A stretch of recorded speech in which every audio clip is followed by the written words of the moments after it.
ជំរាបសួរសួស្តីបងប្អូនខ្មែរយើងទាំងអស់គ្នាជាពិសេសបងប្អូនខ្មែរនៅក្នុងប្រទេសញូហ្សេឡង់ណាសូមមេត្តាប្រុងប្រយ័ត្នទាំងអស់គ្នានេះផងដែរគឺជាករណីដែលបងប្រុសខ្មែរយើងមួយគាត់ទទួលបាន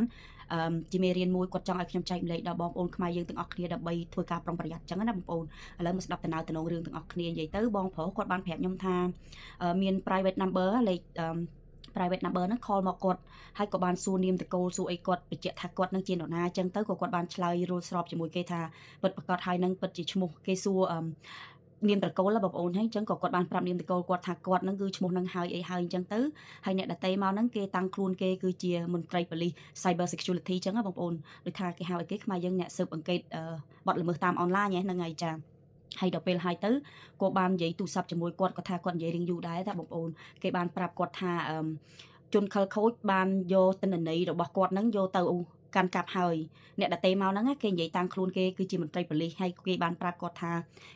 ជនខិលខូចហ្នឹងយកទិន្នន័យគាត់អស់ហើយគាត់ថាមិនមែនតែអ្នកឯងម្នាក់ទេគឺជាង200នាក់នៅក្នុងប្រទេសញូហ្សេឡង់ហ្នឹងដែលជនខិលខូចកំពុងតែកាន់កាប់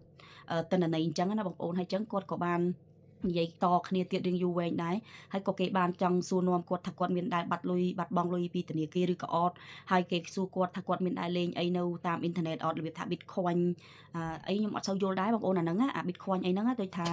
គេមាន app មានអីគេមិនដឹងអីចឹងក៏គេបានសួរគាត់គេចង់ឲ្យគាត់ log in ចូលអា Bitcoin អីហ្នឹងចឹងតែគាត់អត់បាន log ចូលទេគាត់ភ្លេច password ភ្លេចអីចឹងគាត់ប្រាប់គេតាមតំណងចឹងណាបងប្អូនហើយអញ្ចឹងហើយគាត់ឆ្លាតដែរបងប្អូនគាត់ថាកន្លែងធ្វើការគាត់ចិត្តមន្ត្រីប៉ូលីសអញ្ចឹងហើយគាត់និយាយគាត់យកអា email ដែលគេផ្ញើមកហ្នឹងគាត់យកទៅសួរប៉ូលីសផ្ទាល់ប៉ូលីសគេក៏ check ឲ្យទៅគេថាអត់មានប៉ូលីសទេបងប្អូនប៉ូលីសថាមិនមែនទេគឺ scam ទេគឺពួកបោកប្រាស់ទេអញ្ចឹងហើយអានេះគ្រាន់តែជាសារចែករំលែកមួយគីឡូបងប្អូន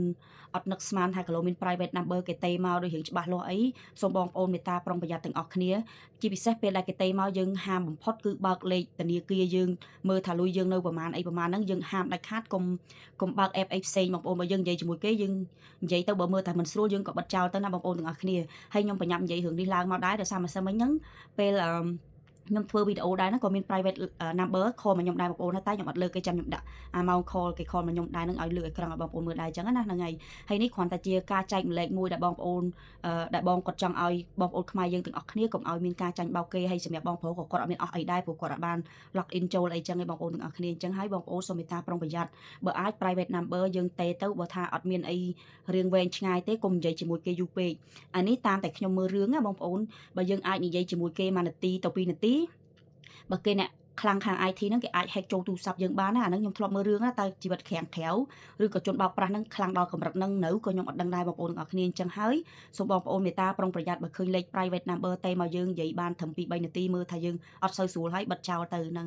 ហើយព័ត៌មាននេះផងដែរពិតប្រាកដដែលបងប្រុសគាត់ឲ្យខ្ញុំធ្វើឲ្យបងប្អូនខ្មែរយើងនៅញូហ្សេឡង់កុំឲ្យចាញ់បោកគេហ្នឹងហើយអរគុណ